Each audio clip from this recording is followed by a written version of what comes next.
Welcome back. You're going to find a lot of well-researched but seemingly unconventional advice in this program, and on the weight loss side, that's going to include things like how to track your progress. Of course, most people just use a scale and weigh themselves, which is definitely a good idea up to a point. The problem with scales, aside from the emotional roller coaster that they put you on, is that most people use them way too frequently. For purposes of this program, you don't want to use your scale any more than once a week. Otherwise, the scale won't accurately reflect the changes in your body composition, which take time to show up. Remember, a scale weighs everything. Just because your scale weight hasn't changed doesn't mean you aren't making progress. In fact, it can fluctuate quite a bit, even over a month's time, before it starts to give you a more accurate read on the success of the changes you've made. It can also fluctuate unexpectedly from things like water weight. Because the body is about 60% water, fluctuations in your hydration levels can change the number on a scale. If you're dehydrated or you've eaten too much salt, your body may actually retain water, which can cause scale weight to creep up even though you're actually losing fat.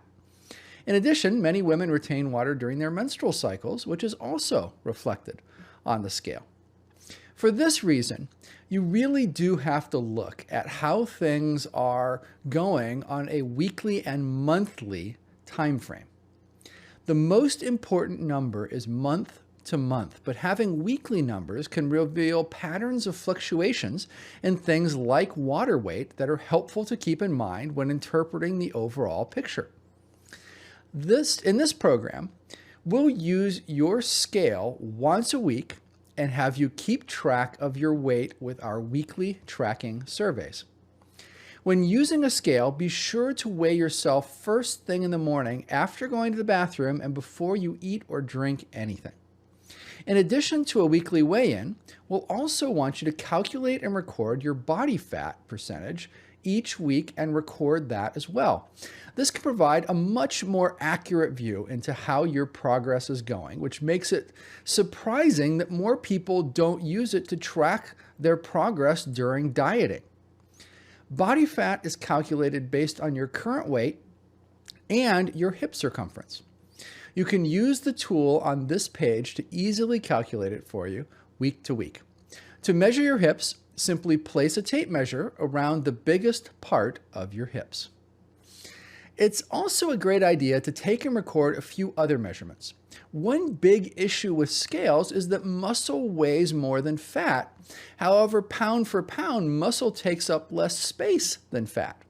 In other words, muscle is more dense than fat, and because of that, it takes up less space. So adding muscle could increase your scale weight even though you're actually slimming down.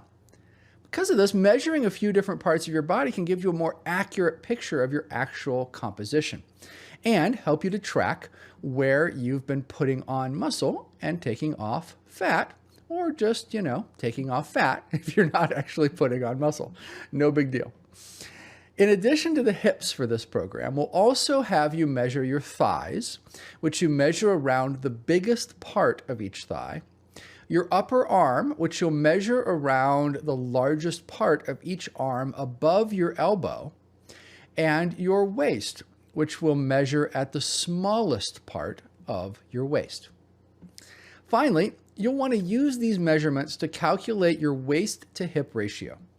Your hip circumference, when compared to your waist circumference, can tell you a lot about your metabolic health.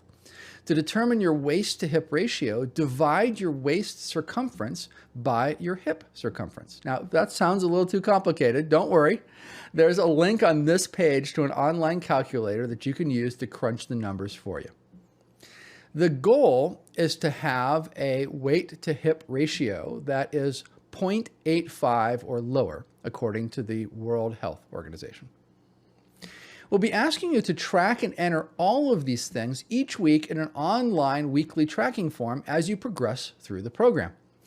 As well as, of course, at the end of this week, before you've really officially started, so that we can get a starting baseline. So by Friday, you'll want to have a tape measure and a scale that you can use. Be sure to take all of the measurements under as close to the same conditions each time as possible. Here again, mornings just after you've gotten up, after you've used the bathroom, are ideal, and before you've eaten anything, had anything to drink, and so on. And you can use the same time to weigh yourself and just get everything all done at once, and then you're all set to go into your weekly tracking form and then proceed with the program. Okay, that's it for this video. I'll see you next time.